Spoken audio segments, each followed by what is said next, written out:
directoire national de notre parti, les Patriotes kabylistes de Mzé, PKANSI, ensemble avec les comités provinciaux, se joignent à moi pour ouvrir le contenu de ce que devait être une lettre scellée vous adresser il y a quelques mois déjà.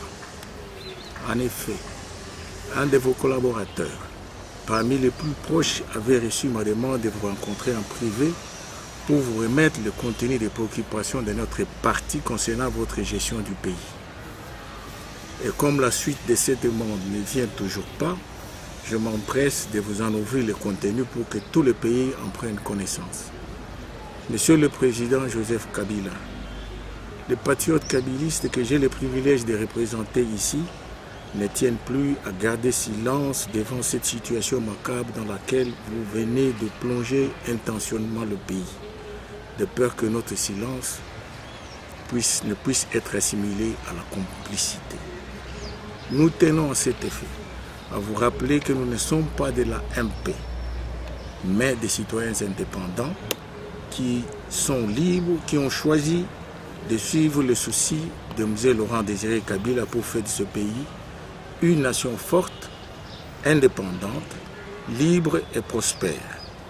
De ce fait, nous nous sentons tout à fait dans le droit de considérer que vous vous êtes sciemment écarté de cet idéal de haute moralité et de haute qualité. En effet, l'histoire retiendra qu'après l'indépendance chèrement acquise, notre pays avait basculé 32 ans durant dans une dictature sans précédent.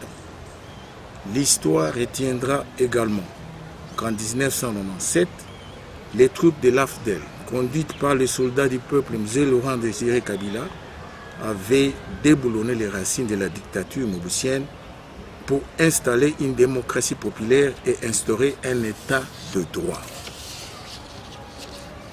L'histoire retiendra aussi qu'après la mort de Mzé, les Congolais se sont réunis à Sand City pour mettre fin aux multiples guerres et préparer le processus électoral démocratique et apaisé qui aboutit aux 2 scrutins parmi les plus controversés du monde.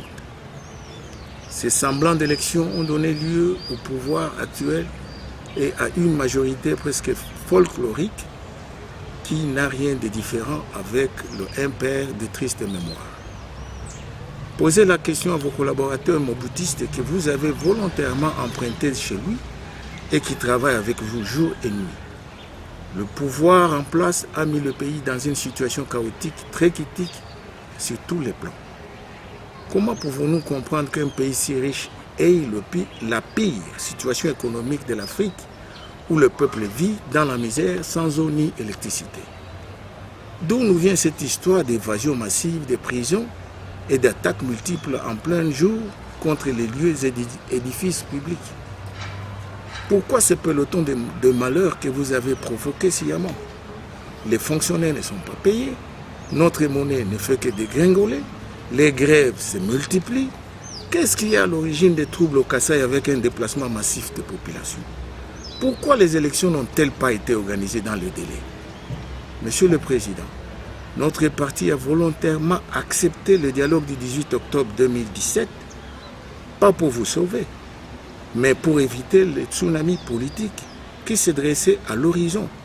Et vous avez décidé de rejeter toutes les résolutions qui en sont découlées pour encore créer un autre dialogue dit de la sens inverse. Pour vous, même ce dernier ne vous arrange pas, car vous continuez à multiplier les supercheries et des stratagèmes pour la contourner. Nous nous abstenons à vous accorder la chance de revenir au sens humain, car nous sommes convaincus qu'après le 31 décembre, et vous et tout le peuple congolais n'auront pas la paix au-dedans de ces frontières. Alors, Monsieur le Président, vous le savez et nous le savons bien, que rien ne marche et tous les indicateurs sont au rouge. Il est clair que vous venez d'installer la cour du roi Péto exactement comme du temps du maréchal.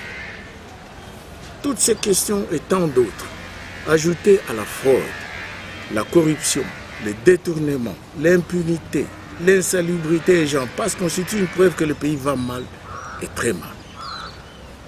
Votre pouvoir est au bout. Il n'a plus de solution ni pour les Congolais, ni pour le Congo. Ce qui vous reste, c'est de comprendre que le règne touche à sa fin et qu'il faut partir. De tout ce qui précède, pour honorer la mémoire de Mzee et de ses combattants qui sont morts dans la guerre de libération de 1997, et même après, nous vous demandons et nous vous prions, Monsieur le Président de la République, de rendre pacifiquement les tabliers à la fin de cette année. Nous vous prions de considérer que ce pays n'est ni le vôtre, il n'est ni de votre famille, ni de votre tribu, moins encore de votre province seule, mais qu'il appartient à tous les Congolais. La Constitution, ensemble, avec les deux dialogues, vous donne successivement une voie de sortie noble et respectueuse à la fin de cette année. Posez des actes courageux et spectaculaires qui montrent à la CENI que vous ne voulez pas rester une seule seconde à la présidence de la République le 31 décembre de cette année. Les Congolais attendent cela. Et les Congolais attendent cela de vous, Monsieur le Président. Le reste à ça, c'est la flatterie de la cour. Tel était, Monsieur le Président de la République, l'objet de notre lettre.